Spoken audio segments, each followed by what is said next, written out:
Assalomu alaykum, hurmatli Uyg'ur vatandoshlar, qanday ahvolinglar? Yaxshimi? Obdan turib Bugun 11-oyning 10-kuni. Bugungi bir yangi xabarda Amerikada turishliq eng oliy darajalik bir advokat Prezident Trump efendimning da'vo sepiga qatnashibdi.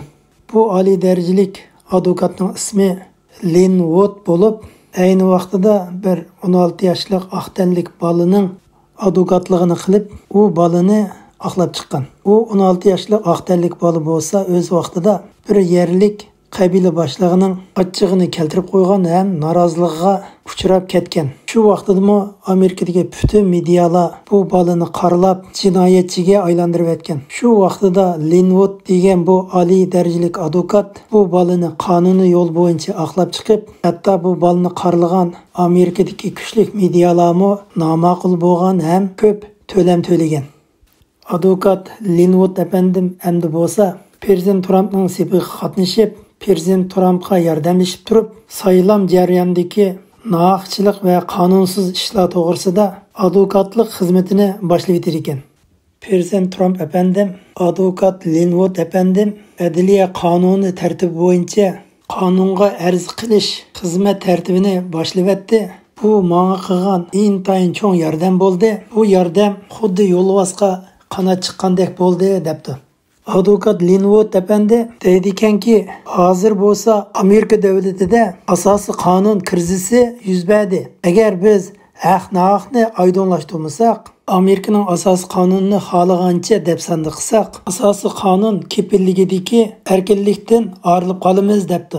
Linwood efendim advokatlik qilayotgan bu 43 yilda insonlarning so'z erkinligi cheklanayotganligini ko'rmagan debdi.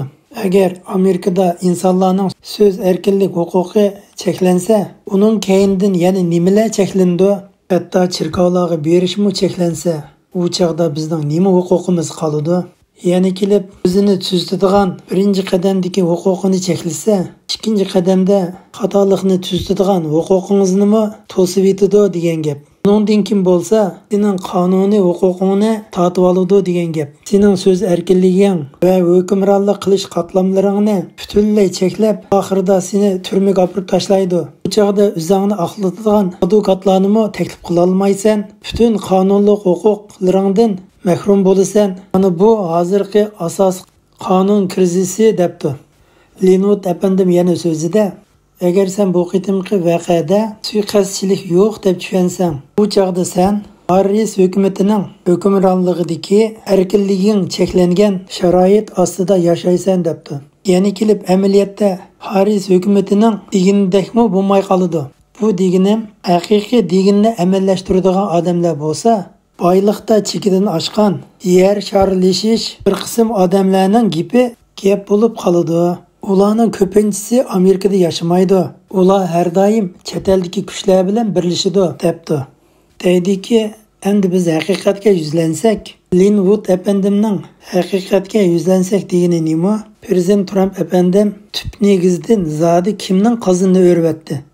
Nima uchun zo'r bir kuch Amerika davlatini kontrol qilib oldi? Nima uchun zo'r bir kuch Prezident Trump efendimning qayta prezident bo'lishini cheklaydi? Endi o'zimizning gapi qaytib kelsak, dunyoni kontrol qilayotgan eng cho'ng boylar zoti qaysi? Jeffrey Bezosmi yoki Bill Gatesmi yoki Buffettmi? Yoki mashhur Morgan oilasimi yoki Rockefeller oilasimi? Hozir bular New York shahri Wall Street ko'chasidagi g'oyat zo'r milliarderlar bo'lib hisoblanadi. Lekin bularmi dunyodagi eng boylar qatoriga kirmaydi. Lekin dunyoda boyliqda haddidan tashqari vahshiy bir boy oilasi bo'lib, ismi Rothschild oilasi.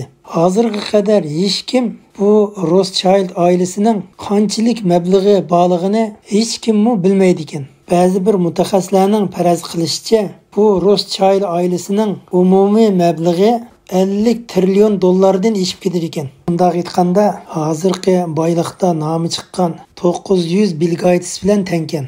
Bu boyliqda haddidan tashqari chekidan eshib ketgan bu boy oilasi normalda asosliq tashviqot medialarning og'ziga chiqmaydi ekan. Hattoki asosliq medialarning nazaridan yo'qolib ketgan ekan. Ya'ni hech kim bilmaydi ekan. haqiqatan sirliqkan. Agar bir kishi Pul urushi degan kitobni o'qisa, bu kitob orqali Rothschild oilasini tushunib olgani bo'ladi ekan. Ham bu kitobni pul muomala sohasidagi bir roman kitob deb tushunadi ekan. Amaliyotda Rothschild oilasi bu kitobda yozilgandan-mu nurg'un hassa vahshiy insonlar tasavvur qilib bo'lolmaydi ekan. Rothschild oilasi bo'lsa, Yevropa va dunyoning har qaysi muhim joylariga singib kirib iltiz tortib bo'lgan ekan.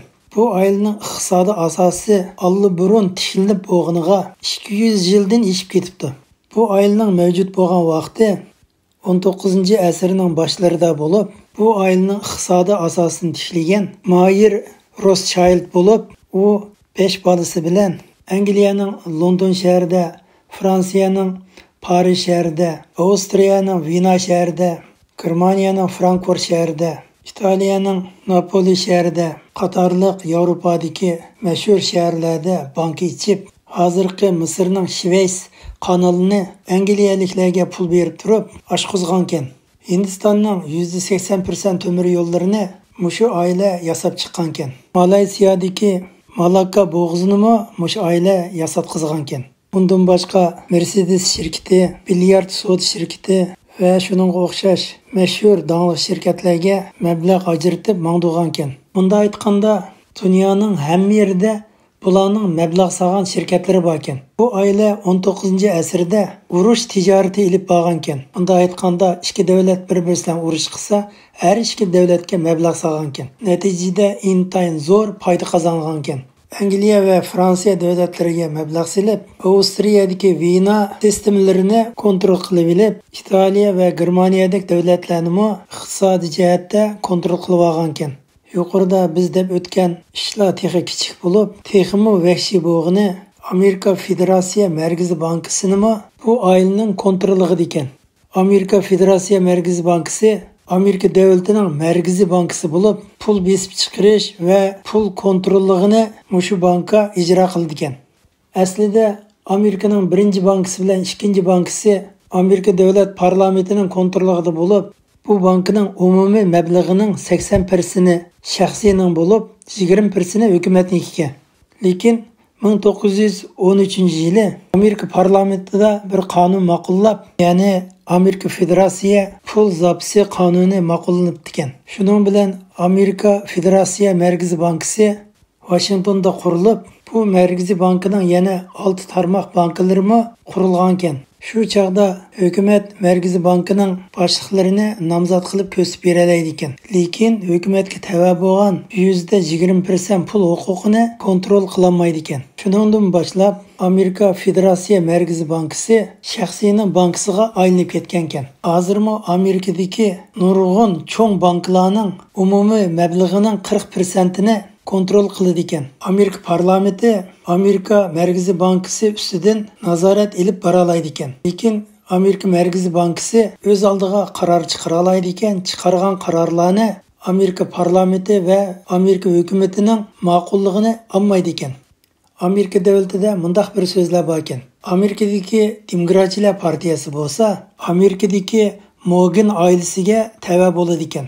Amerika Cumhuriyetchilar partiyasi bo'lsa, Amerikadagi Rockefeller oilasiga tava bo'ladi ekan. Lekin Amerikadagi Rockefeller oilasi bilan Morgan oilasi Rothschild oilasiga tava bo'ladi ekan. Rothschild oilasining mundaq bir hikmat so'zi bor ekan. U hikmat so'zi bir davlatning pul besib chiqarish huquqi menda bo'lsa bo'ldi. U davlatning hokimiyati kimning qo'lida bo'lishi men uchun muhim emas deydi ekan. Kim qonun chiqardi, u men uchun muhim emas deydi ekan. Bu demak, bir davlatning pul siyosati va pul besib chiqarish huquqi bu oilada bo'ladi ekan. U chaqda bu davlatning iqtisodiy jon tomiri bilan siyosiy huquqini Rothschild oilasi kontrol qiladi degan gap. Xabarimizning davomini anlatamiz. Hammanglarning qimmatli vaqtingiz uchun ko'pdan ko'p rahmat.